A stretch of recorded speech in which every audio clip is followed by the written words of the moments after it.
Жананам, сенсіз менің бақ жұлдызым жанарма. Сенсіз менің айым туып алдымнан, аттың шауып бас бәйгені аларма. Сенсіз менің айым туып алдымнан, аттым шауып бас бәйгені аларма. Анам менің асыл анам, жананам, сенсіз менің бағымды аларма.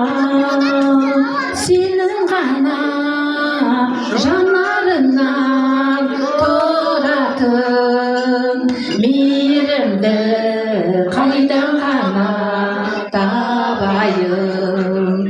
Сенің ғана жанарынан тұратын мейірімді қайдан ғана табайын. Ай, бәрекелді. Жалпыға Әли Ахметке кім боласыз? Нағашы апасымын ба? Мына қорланның туған сестренкасымын. Аумайсыздар ғой, мен біліп отырмын ойым сондықтан. Неге сұрап жатыр дейсіз ғой?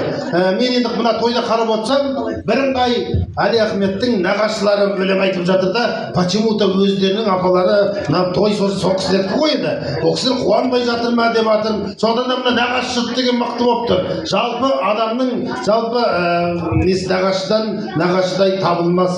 Жанашыр жан, қиығы жоқ қыздан туған баланың деп есесіне хан көтеріп ала сұрған. Бүгін тойда құрметпенен қошеметтеп, сыйлық берейік, осынау айналып кетейін нағашыдан деп құрметпенен. Ал енді мінекей бүгін осындай тамаша ниет